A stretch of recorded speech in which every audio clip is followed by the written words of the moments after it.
के पहले लेक्चर में आपका स्वागत है। टॉपिक है बेसिक्स ऑफ इकोनॉमी, जो कि पार्ट 1 है। इस टॉपिक पे कुछ डिटेल मेरे बारे में आपको नहीं मालूम तो पॉज करके पढ़ सकते हो।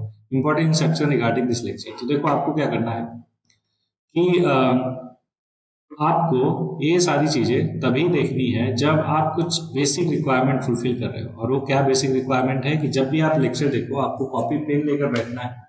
और कॉपी पेन लेकर बैठने के बाद उसमें 3 कॉलम बनाने हैं अपनी कॉपी पे। कैसे, बता देता हूँ। 1 2 3 3 कॉलम। पहले में होगा सीरियल नंबर, दूसरे में होगा ऑप्शन और तीसरे में होगा करेक्ट ऑप्शन। तो जैसे पहला क्वेश्चन मैंने दिखाया, जैसे ही आपको पहला क्वेश्चन स्क्रीन पे दिखता है, वीडियो को पॉज करोगे, उसमें जो भी आंसर लगता है आपको, फॉर एग्जांपल ए, तो इस दूसरे कॉलम में ए लिखोगे। फिर वीडियो को कंटिन्यू करोगे और देखोगे करेक्ट आंसर उसका क्या है, जो मैंने एक्सप्लेन किया। आपको अगर लगता है वो बी है तो उसको क्रॉस करोगे। अगर आपको लगता है नहीं नहीं सही में आपने ये मार्क किया था, उसको ऐसे टिक करोगे। इस तरीके से आप मान लो टोटल 15 क्वेश्चन है इस लेक्चर में। तो 15 में से आपने मान लो 8 अटेम्प्ट किया और 8 में से 6 करेक्ट किया। लेकिन ये जो 2 गलत किया ना, क्यों किया, और बाकी जो 7 आप अटेम्प्ट नहीं कर पाए, क्या रीजन थे, इससे आपको खुद के बारे में पता चलेगा कि खुद का लेवल कितना है। डोंट वरी, स्टार्टिंग के लेक्चर में आपका थोड़ा स्कोर कम रहेगा, चलेगा। क्यों? क्योंकि आप धीरे धीरे अप्रोच और टेम्परामेंट सीखते जाओगे थ्रू आउट द लेक्चर, तो स्कोर अपने आप बेटर होता जाएगा। ठीक है, तो पहला, दूसरा, तीसरा, चौथा पॉइंट मैंने बता दिया। पांचवा पॉइंट देखो, आप इस देश के एक ब्यूरोक्रेट बनने जा रहे हो तो कुछ कैरेक्टर आप में होना चाहिए। कैरेक्टरिस्टिक क्या? ग्रेडेड सिस्टम को और साइंटिफिक टेम्परामेंट को डेवलप करना है। क्या है दोनों, डिटेल में मैं बता देता हूँ। ग्रेडेड सिस्टम ये है कि अभी आप प्रिपरेशन कर रहे हो या कल ब्यूरोक्रेट बन के देश की सेवा करोगे। आप कोई भी काम करो, हमेशा उसमें कंसिस्टेंट रहो, रियल रहो, ऑथेंटिक रहो, डिसिप्लिन मैनर में रहो, पूरी तरीके से अटेंटिव रहो और ट्रांसपेरेंसी शो करो, है ना। साइंटिफिक टेम्परामेंट ये बोलता है कि क्वेश्चन करो, है ना। कोई भी चीज को क्या करो, क्वेश्चन करो। फिर उसके बारे में सोचो कि जो क्वेश्चन मिला किया है आपने, उसका जवाब कैसा है। ठीक है, अगर आपको लगता है कि वो जवाब सही है, ऑथेंटिक है, तो उसको कम्युनिकेट करो और एक ओपन माइंडसेट रखो, सच दैट कि अगर अच्छी इंफॉर्मेशन है तो उसको बाकियों के साथ भी शेयर करके उनका भी भला कर पाओ। ठीक है, तो ये रहा important instruction regarding this lecture, regarding this whole series. तो ध्यान में रखना है आपको। चलो पहले क्वेश्चन से स्टार्ट करते हैं। ये रहा आपके साथ। Development monitoring and evaluation office जो मॉनिटर करता है progress of long term policies in an attached office under, कौन सा ऑफिस के अंडर अटैच्ड है ये पर्टिकुलर चीज? क्या? DMEO। क्या? DMEO मतलब development monitoring and evaluation office. तो करेक्ट जवाब है इसका नीति आयोग के अंदर में है। आपको पता है 2015 में इसको बनाया गया, नीति आयोग को, प्लानिंग कमीशन को रिप्लेस करके। ठीक है, 2015 में बना। मर्जिंग दी, पहले का प्रोग्राम इवेल्युएशन ऑफिस था PEO और इंडिपेंडेंट इवेल्युएशन ऑफिस IEO था। दोनों को DMEO में मर्ज कर दिया गया, जिसका नाम रखा development monitoring and evaluation office. Works to fulfil the monitoring and evaluation mandate and to build the monitoring and evaluation ecosystem in India. Next question आपके सामने। Which of the following is a nodal institution for implementation of sustainable development at SDG गोल जो है हमारे India में, उसको कौन implement करता है? इसका भी करेक्ट जवाब है नीति आयोग। नीति आयोग को असाइन किया गया है ये task, which is the premium policy think tank of Indian government, और जो chaired by prime minister of India. ध्यान रहे, इसका चेयरमैन कौन होता है? प्राइम मिनिस्टर ऑफ इंडिया होते हैं। नेक्स्ट क्वेश्चन है कि who has propounded the concept of limits to growth. एक क्वेश्चन ऑलरेडी हमने इन्वायरमेंट वाले कोर्स में देखा था। करेक्ट जवाब है इसका क्लब ऑफ रोम। इसके बारे में बात कर लेते हैं। 1972 में एक रिपोर्ट आई लिमिट टू ग्रोथ नाम से, ऑन एक्सपोनेंशियल इकोनॉमिक और population growth with a finite supply of resources, studied by computer simulation. It was based on the work of, इनका नाम था J. Forester of MIT। उन्होंने अपनी बुक में डिस्क्राइब इन हिज बुक, जिसका book का नाम था world dynamics. It was commissioned by the club of Rome. Club of Rome के बारे में बात करते हैं। क्या है? ग्लोबल थिंक टैंक है, जैसे हमारे इंडियन गवर्नमेंट का है नीति आयोग, ऐसे ही क्लब ऑफ रोम क्या है? ग्लोबल थिंक टैंक है, जो 1972 बुक लिमिट टू ग्रोथ में बात करता है सस्टेनेबिलिटी की। लेकिन they did not propound sustainable development goal, वो बाद में आएगा, बताऊंगा डिटेल में, don't worry. Club of Rome क्या है? ग्लोबल थिंक टैंक है, बता दिया, जो डील करता है variety of international political issue में। कब फाउंड किया गया था? 1968 में। कहाँ पे? एकेडमिया डी लिंसी इन रोम, इटली।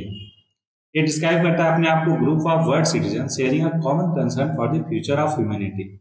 उसमें अगर बात करें कौन कौन से होते हैं, कौन कौन से लोग होते हैं, तो current and former heads of state UN bureaucrats, high level politician, government official, diplomats, scientist, economist और business leader all around the globe, है ना, ये सारे लोग इसके मेंबर हैं। नेक्स्ट है कि the environmental Kuznets curve, EKC जो शॉर्ट फॉर्म में बोलते हैं, shows the relationship between per capita GDP और environmental loss. What is the shape of the environmental Kuznets curve? इसका करेक्ट जवाब है इन्वर्टेड यू शेप का होता है। इधर हो गया आप समझो जीडीपी, है ना, पर कैपिटा जीडीपी, और इधर हो गया इन्वायरमेंटल लॉस। तो ये इन्वर्टेड यू शेप का होता है, जिससे से पर कैपिटा जीडीपी बढ़ता है, इन्वायरमेंटल लॉस भी क्या होता है, वो धीरे धीरे बढ़ता है। एक ऑप्टिमल लेवल पे दोनों क्या होते हैं, मैक्सिमम होते हैं। उसके बाद अगर पर कैपिटा इनकम, इन्वायरमेंटल लॉस बढ़ेगा घटेगा, आप कीजिएगा हॉरिजॉन्टल देखो, इन्वायरमेंटल लॉस अगर क्या होगा, बढ़ेगा, तो जीडीपी भी क्या होगी, नीचे आएगी। तो ये ध्यान में रखना है कि एक ऑप्टिमल लेवल लेकर चलना है हमें दोनों के बीच में, ठीक है। तो इन्वर्टेड यू शेप शो करता है EKC का, ठीक है। ओके, ये सारा कुछ बता ही दिया। कब बना था, क्रिएटेड बाय कुजनेट्स इन 1955। अगर कहीं पे प्रोनाउंसिएशन में गलती हो जाए तो उसके लिए माफी। It was initially design to study the relationship between income per capita और income inequality. EKC become more popular जब inverted U shape started to be adopted in environmental studies. तब से it has been widely and intensively used as a theoretical framework study करने के लिए relationship between yield and environmental degradation or per capita GDP और environmental loss। Okay, next है कि किसने oppose किया था प्लांट डेवलपमेंट इन इंडिया। तो प्लांट डेवलपमेंट को किसने अपोज किया होगा, आप उनके फिलोसफी से समझ सकते हो। प्लांट डेवलपमेंट क्या है, सेंट्रलाइज डेवलपमेंट, है ना, ये टॉप से इंस्ट्रक्शन जाएगा हर जगह डेवलपमेंट के लिए। तो अगर आप थोड़ा सा मॉडर्न हिस्ट्री रिवाइज हो आपका, तो पता होगा कि महात्मा गांधी ने हमेशा फोकस किया क्या, डिसेंट्रलाइजेशन ऑफ पावर पे। क्यों? क्योंकि वो चाहते थे कि जो पावर है वो लोगों के हाथ में होना चाहिए, पंचायती इंस्टीट्यूशन होना चाहिए। क्यों? क्योंकि सेंट्रलाइज प्लानिंग जो है ना, कभी भी एकदम बॉटम का प्रॉब्लम समझ के नहीं कर सकती, है ना, मतलब मोस्ट ऑफ द केसेस में। इसलिए उन्होंने एडवोकेट किया डिसेंट्रलाइजेशन और self reliance, promoting small scale localised initiative and limited government intervention, allowing individual to make economic decision freely। अगला क्वेश्चन है कि sustainable development is important for well being of human society. बिल्कुल सही बात है। और सस्टेनेबल डेवलपमेंट को define कैसे किया गया कि it is a kind of development that meets the need of present without compromising the ability of future generation to meet their own needs. बिल्कुल करेक्ट है। एसर्शन भी सही है, रीजन भी करेक्टली एक्सप्लेन कर रहा है। That's why the answer for this question should be A, है ना। जैनिक चीजें आपको पता ही है ऑलरेडी, वैसे भी हमने इन्वायरमेंट वाले कोर्स में किया था, है ना। अब सस्टेनेबल डेवलपमेंट गोल्स की बात करते हैं। तो देखो ये 17 इंटरलिंक गोल है जो डिजाइन किया गया है better and more sustainable future for all के लिए। कब अडॉप्ट किया गया, 2015 में by United Nation General Assembly and are intended to achieved by year 2030 तक अचीव करना है इनको। They are included in the UN resolution called the agenda 2030, है ना, इसको क्या नाम से भी जानते हैं, एजेंडा 2030। नेक्स्ट है कि under developed economy generally characterise by, कोई अगर अंडर डेवलप्ड इकोनॉमी है तो वहां पे जनरली क्या चीजें पाई जाती है, low per capita income, yes, low rate of capital formation, बिल्कुल। क्यों? क्योंकि अगर high level of capital formation होगा तो वो अंडर डेवलप नहीं होगा और डेवलप होगा, है ना, डेवलपिंग या डेवलप्ड होगा। लो डिपेंडेंसी रेशियो, बिल्कुल गलत। क्यों? क्योंकि बहुत सारे फैमिली मेंबर एक ही पर्सन पे डिपेंडेंट होते हैं, तो हाई डिपेंडेंसी लेवल होता है अंडर डेवलप्ड इकोनॉमी में। तो ये तीसरा गलत होगा, तीसरा हटा दो, बचा दो ऑप्शन, पहला दूसरा सही है, ऑप्शन ए करेक्ट आ गया। लेकिन चौथा भी देख लेते हैं स्टेटमेंट कि वर्क फोर्स लार्जली इन दी टर्सरी सेक्टर, गलत। प्राइमरी सेक्टर में वर्क फोर्स ज्यादातर होता है अंडर डेवलप्ड इकोनॉमी में। ऐसा क्यों? क्योंकि प्राइमरी सेक्टर है एग्रीकल्चर, ठीक है, वहीं पे टर्सरी सेक्टर सर्विस सेक्टर आ जाता है, और सर्विस सेक्टर सबसे ज्यादा कहाँ मिलता है, डेवलप्ड कंट्री। होपफुली आपको चारों के चारों एकदम अच्छे से क्लियर हो गए कि इसका जवाब होगा 1 और 2 ओनली, और क्यों ये भी पता चल गया, ठीक है। जनरल चीजें हैं, बता ही दिया मैंने, इसलिए आगे बढ़ जाते हैं नेक्स्ट क्वेश्चन पे, ठीक है। ओके, नेक्स्ट क्वेश्चन ये रहा आपके सामने। विच one of the following feature indicate करता है इंडियन इकोनॉमी को डेवलपिंग कैटेगरी में। ऑक्यूपेशन इज मेनली एग्रीकल्चर, बिल्कुल ठीक है। डिस्गाइज्ड अनएम्प्लॉयमेंट है हमारे यहाँ एकदम कि मतलब कि कोई इंडिविजुअल काम कर रहा है लेकिन उसकी प्रोडक्टिविटी उतना है ही नहीं, मतलब कि जहां पर 2 लोगों का जरूरत है वहां पर 8-8 लोग काम कर रहे हैं, मतलब बाकी के 6 लोगों का जो प्रोडक्टिविटी है बहुत ही कम है, इसको डिस्गाइज अनएम्प्लॉयमेंट बोलते हैं। Poor quality of human capital, बिल्कुल यहाँ पे है हमारे यहाँ पे जो ह्यूमन कैपिटल का मतलब ह्यूमन बीइंग है, उनका जो प्रोडक्टिविटी है, क्वालिटी है, वो क्या है, पुअर है। पुअर इन द सेंस उनकी प्रोडक्टिविटी में, कि मतलब जितना उन्हें कमाना चाहिए उतना वो नहीं कमा पा रहे। अगला, high per capita intake of protein, बिल्कुल गलत। क्यों? क्योंकि हमारे यहाँ अभी भी 80% पॉपुलेशन जो है उनको उनका प्रोटीन इंटेक पूरा नहीं हो पाता। तो हाई पर कैपिटा नहीं है, लो पर कैपिटा है। तो चौथे को छोड़ के पहला, दूसरा, तीसरा तीनों होगा, तो करेक्ट जवाब हो जाएगा ऑप्शन डी। ठीक है। देखो, डिस्गाइज अनएम्प्लॉयमेंट एक टाइप ऑफ अनएम्प्लॉयमेंट है जहां पे people are employed in a job that do not require their full time or skill set. This is a common problem in developing economy जहाँ पे there is surplus of labor. India क्या है, एक labour surplus economy है। तीसरा correct है, बता ही दिया मैंने कि ह्यूमन कैपिटल इंडिया में नॉट वेल डेवलप्ड है एज इन डेवलप्ड कंट्री, मतलब they are not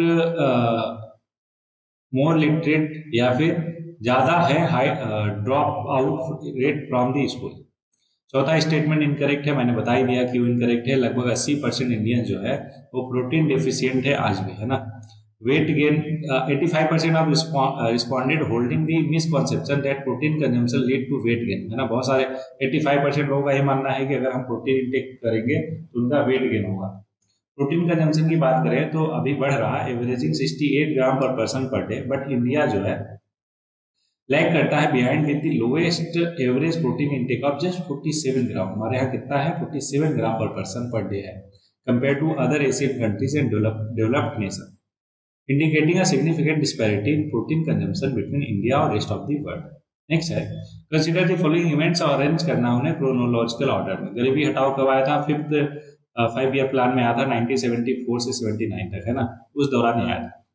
bank nationalisation सबको पता है 1969 में हुआ था, beginning of the green revolution हमने लेट 60s में स्टार्ट कर दिया था, मतलब 1967 के अराउंड, है ना। तो अगर क्रोनोलॉजिकल ऑर्डर में लगाना है तो 3, 2 फिर 1 हो जाएगा, तो 3, 2, 1 करेक्ट ऑप्शन डी हो जाएगा। ठीक है, सारी चीजें पता है कि बैंक नेशनलाइज कब हुआ था, 19 जुलाई 1969 को। 40 मेजर कमर्शियल बैंक जो है उसको नेशनलाइज कर दिया गया था। गरीबी हटाओ की बात करें तो अर्ली 70s में आया था, जब प्राइम मिनिस्टर इंदिरा गांधी ने पॉपुलराइज किया स्लोगन क्या, गरीबी हटाओ। ठीक है, ग्रीन रिवॉल्यूशन की बात करें तो green revolution in India commenced in mid 1965 से कंटिन्यू किया अर्ली 1970 तक। It involve the introduction of high yield crop variety, advance agriculture technique और इंक्रीज किया यूज ऑफ फर्टिलाइजर और irrigation. This initiative significantly boosted agriculture productivity, जिसने transform किया India को from a food deficient nation to a self sufficient one. कुछ की highlight है 5 year plan के, जो 1974 से 78 तक चला था। फोकस किया इसने एम्प्लॉयमेंट और पॉवर्टी एलिवेशन पे, गरीबी हटाओ का नारा दिया प्राइम मिनिस्टर ने उस टाइम की। एम्फेसाइज किया सेल्फ रिलायंस इन एग्रीकल्चर और डिफेंस सेक्टर। इंफ्रास्ट्रक्चर डेवलपमेंट पे जोर डाला, मिनिमम नीड्स प्रोग्राम लाया। ये क्या है समझते हैं, इंट्रोड्यूस किया उन्होंने provide a basic minimum needs and improve किया living standard, targeting specific necessity for the population. और एमएनपी मतलब minimum needs programme was prepared by DP Dhar. Growth rate की बात करें तो टारगेट था 4.4 का, लेकिन अचीव कितना किया, 4.8% अचीव किया। ठीक है, next question, in which of the following 5 year plan was the women's component plan introduce as a major strategy. तो देखो, ये 9 5 ईयर प्लान में डेवलप किया गया था। 1997 से 2002 में जो 5 ईयर प्लान था उसमें वुमेन कंपोनेंट को भी इंट्रोड्यूस किया गया था। ठीक है, had important objective for women. It envisages gender mainstreaming or also had a new component, women component plan. The objective of which being women empowerment by improving the status of women in society, and it was for the first time in history कि empowerment of women was adopted as an objective कहाँ पे 5 year plan। Next question है कि who was the chairman of national income committee appointed by the government of India in 1949। तो ये भी बहुत ही factual question है, ध्यान में रखना है कि पीसी महलनोबिस साहब थे इसके चेयरमैन। ठीक है, तो प्रोफेसर डॉक्टर गडगिल और doctor VKRV Rao were its 2 member, और ये चेयरमैन थे और पीसी महलनोबिस साहब। The first report of this committee prepare किया था 1951 में। नेक्स्ट क्वेश्चन है कि which one of the following 5 year plan of India focus किया growth with social justice and equity पे। किस पे फोकस, सोशल जस्टिस और इक्विटी पे। तो करेक्ट जवाब है फिर से 9th 5 ईयर प्लान, है ना। इसने फोकस किया achieving high economic growth rate while reducing poverty और इनइक्वालिटी, एम्फेसाइजिंग सोशल जस्टिस और इक्विटी इन डेवलपमेंट। प्लान ने एम किया to tap into India's latest economic potential, bolstered by public और private sector contribution to elevate poverty comprehensively. Key objective include किया population control, rural employment generation और poverty reduction, health care accessibility, primary education और empowerment and of marginalised group. Plan ने also emphasise किया structural shift, resource deficiency और self Reliance, engaging पंचायती राज institution और नगर पालिका। ये है इंपॉर्टेंट चीजें रिगार्डिंग 9th 5 ईयर प्लान, जो ऑलरेडी ऊपर मैंने बताया वही सारी चीजें हैं। बस ये ध्यान में रखना है कि टारगेट किया गया था कितना 7.1 का ग्रोथ, बट एक्चुअल ग्रोथ कितना हुआ 6.8%, मतलब थोड़ा सा कम। नेक्स्ट क्वेश्चन है increasing investment in human capital leads to. अगर हम ह्यूमन कैपिटल में इन्वेस्टमेंट इंक्रीज करेंगे तो उससे क्या होगा? प्रॉपर यूज होगा रिसोर्सेज का, बिल्कुल इंक्रीज होगी प्रोडक्टिविटी में, स्किल डेवलपमेंट होगा, तीनों के तीनों होगा, मतलब correct option will be D. ठीक है, जेनरिक चीजें है तो आगे बढ़ जाते हैं नेक्स्ट क्वेश्चन पे। In document of 12th 5 year plan, आपको पता है 2012 से 17 तक, लेकिन 15 में इसको डिसकंटिन्यू कर दिया गया बिकॉज वहां पे क्या कॉन्स्टिट्यूट हुआ, NITI Aayog in place of planning commission. Suggest करता है कि largest expenditure in this plan would be on, किस पे होगा सबसे ज्यादा एक्सपेंडिचर इस प्लान में? तो करेक्ट जवाब है सोशल सर्विस पे सबसे ज्यादा, है ना, एलोकेट किया था share of expenditure, which include education, health और सोशल सिक्योरिटी। अब हाईलाइट देख लेते हैं किसके 12th 5 ईयर प्लान जो 2012 से 17 तक था। लास्ट 5 ईयर प्लान था faster more inclusive and sustainable growth, इसका थीम था। ये आपको थीम याद होनी चाहिए, क्यों? क्योंकि डायरेक्ट पूछ लेता है क्वेश्चन कि क्या थीम था 12th 5 ईयर प्लान का। प्लान ने एम किया था achieve an annual growth rate of 8% during the plan period. Employment generation पे बात हुई, रिडक्शन ऑफ पॉवर्टी, है ना, ये सारा कुछ टारगेट था। Improvement in human development indexes, sustainable development करेंगे, एग्रीकल्चर पे फोकस करेंगे, है ना, कि प्रोडक्शन 4% से पर ईयर बढ़ाएंगे, इंफ्रास्ट्रक्चर पे फोकस और मैन्युफैक्चरिंग पे भी फोकस करेंगे। ये सारा कुछ था target of 12th 5 year plan. Next है कि which plan among the following declare किया its objective of self reliance और जीरो नेट फॉरेन एड। तो इसका करेक्ट जवाब है 4th 5 ईयर प्लान जो है हमारा, इसने ये टारगेट किया था कि हम क्या कर बनेंगे, सेल्फ रिलायंस बनेंगे और जीरो नेट फॉरेन एड पे, मतलब हम कोई भी फॉरेन एड पे डिपेंड नहीं रहेंगे। This plan was based on the Gadgil formula which focus on growth with stability और progress towards self reliance. Highlight की बात करें 4th 5 ईयर प्लान का तो कुछ इस तरीके का है, डेट आपको ध्यान में होनी चाहिए। ऑब्जेक्टिव क्या था? Correct the increasing concentration of wealth और economic power, focusing on growth और stability and progress toward self reliance based on the Gadgil formula. Bank को नेशनलाइज किया गया 19 जुलाई 1969 को, आपको पता है 14 मेजर कॉमर्शियल बैंक को नेशनलाइज कर दिया गया। ग्रीन रिवोल्यूशन, है ना, उसको और एडवांस किया गया through the green revolution, aiming to increase food production और achieve food security. Buffer stock का कॉन्सेप्ट आया कि हम बफर स्टॉक मेंटेन करके रखेंगे 5 million ton of food grain. और ड्रॉट प्रोन एरिया प्रोग्राम लाया गया जिसमें ये था कि इस ड्रॉट इशू से रिलेटेड सपोर्ट प्रोवाइड करेंगे development of drought prone region में। इकोनॉमिक ग्रोथ की बात करें तो 5.6% टारगेट था, बट 3.3%, है ना, अचीव किया गया। Next question, the most appropriate measure of a countries economic growth क्या है? सबसे अप्रोप्रिएट इकोनॉमिक ग्रोथ का अगर कोई मेजर है तो क्या है? करेक्ट जवाब है उसका, वो है पर कैपिटा प्रोडक्ट। क्या है? Per capita product. Per capita product क्या होता है? एक ग्रॉस डोमेस्टिक प्रोडक्ट, मतलब जीडीपी पर कैपिटा को ही हम पर कैपिटा प्रोडक्ट बोलते हैं। ये डिवाइड करता है countries gross domestic product bye it's total population. जो जीडीपी है उसको टोटल पॉपुलेशन से डिवाइड कर दो तो आपको आ जाता है जीडीपी पर कैपिटा, है ना। और ये रिफ्लेक्ट करता है actual condition of the people of that country. साथ में it makes it is like, नहीं डिटेल देख लेते पहले। Like we are 5th largest GDP in the world, है ना, but we are not even in the top 100 in GDP per capita ranking because of more population. नहीं, साथ में GDP, NNP और NDP do not reflect the true condition of the people of that particular country. Even country become developed, developing या फिर list develop country based on the GDP per capita. तो correct major क्या है? GDP per capita. हाँ, obvious है हमारे यहाँ population इतना ज्यादा है इसलिए जीडीपी पर कैपिटा कम है, लेकिन साथ में और भी बहुत सारी प्रॉब्लम है। नेक्स्ट है कि मिक्स इकोनॉमी इन इंडिया में किसे कहा जाता है? तो मिक्स इकोनॉमी होता है जहाँ पे पब्लिक और प्राइवेट दोनों एग्जिस्ट करते हैं, पब्लिक एंड प्राइवेट को एग्जिस्टेंस, है ना। कैपिटलिज्म और सोशलिज्म दोनों का एक ब्लेंड है ये। मिक्स इकोनॉमी में गवर्नमेंट और प्राइवेट सेक्टर दोनों इंपॉर्टेंट रोल प्ले करते हैं determining the direction and pace of economic. एक मिक्स इकोनॉमी में system allows the private sector to pursue profit, लेकिन they also impose regulation on the business और may nationalise industry that provide public goods. अगला question, what was the priority of the first 5 year plan. First 5 year का plan का priority क्या था? वो था totally agriculture, development of agriculture, है ना। तो 51 से 56 तक था, फोकस किया developing agriculture, aiming for self sufficiency in food production and increase productivity. इसने also emphasise land reform, modernisation और इम्प्रूव इरिगेशन फैसिलिटी। इस प्लान ने एम किया establish the ground work for sustained economic growth और overall development of India.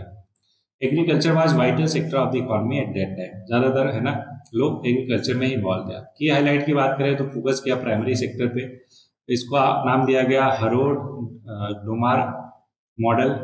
Allocation of plant budget इतना करोड़ जो है allocate किया गया 7 ब्रॉड एरिया, जिसमें इरिगेशन, एनर्जी, एग्रीकल्चर, इंडस्ट्री और सोशल सर्विसेज शामिल थे। ठीक है। एक्टिव रोल ऑफ स्टेट, है ना, plan emphasise an active role of the state in all economic sector due to low capital available और saving capacity after independence. Growth achievement की बात करें तो 2.1% जीडीपी ग्रोथ टारगेट किया गया था, लेकिन हमने अचीव किया था 3.6% with 15% increase in net domestic product और 8% राइज इन पर कैपिटा इनकम। इंफ्रास्ट्रक्चर डेवलपमेंट की भी बात हुई थी इसमें कि सेवरल इरिगेशन प्रोजेक्ट जैसे कि भाखड़ा, हीराकुंड और दामोदर वैली डैम जो है वो इनिशिएट किए गए थे, और फर्स्ट 5 आईआईटी जो है वो स्टेब्लिश हुई थी इस टाइम पे। तो बस इस लेक्चर में इतना ही था। होपफुली आपको पूरा लेक्चर अच्छे से क्लियर हुआ हो, कहीं पे कोई भी डाउट, कोई परेशानी नहीं हुआ। अच्छा, कहीं पे अगर मैंने कुछ स्किप कर दिया होगा एंड तो जस्ट इसलिए कि वो उतना इम्पोर्टेंट नहीं था, और मेन पॉइंट पे फोकस करते हुए एक हॉलिस्टिक मैनर में रिवीजन हो पाया हमारा। दैट्स द रीजन वाई ये थोड़ा सा फास्ट गया मैं। ठीक है। अगर थोड़ा स्लो करना है तो आप कमेंट बॉक्स में बता सकते हो। जैसे कि लास्ट में 2 लाइन्स रहेगी आपको मोटिवेट करने के लिए through out your preparation journey. तो आज के लिए है कि if you can't fly, run. If you can't run, walk. If you can't walk, crawl. But keep moving forward. तो मार्टिन लूथर किंग साहब का ये कहना है कि अगर आप उड़ नहीं सकते हो ना तो चलो, दौड़ो, और अगर आप दौड़ नहीं सकते हो तो चलो, और अगर आप चल नहीं सकते हो तो क्रॉल करो, रेंगो, लेकिन चलते रहो, चलते रहो, चलते रहो। तो चलते चलते अगले लेक्चर में पहुंचते हैं। तब तक पढ़ते रहिए, बढ़ते रहिए।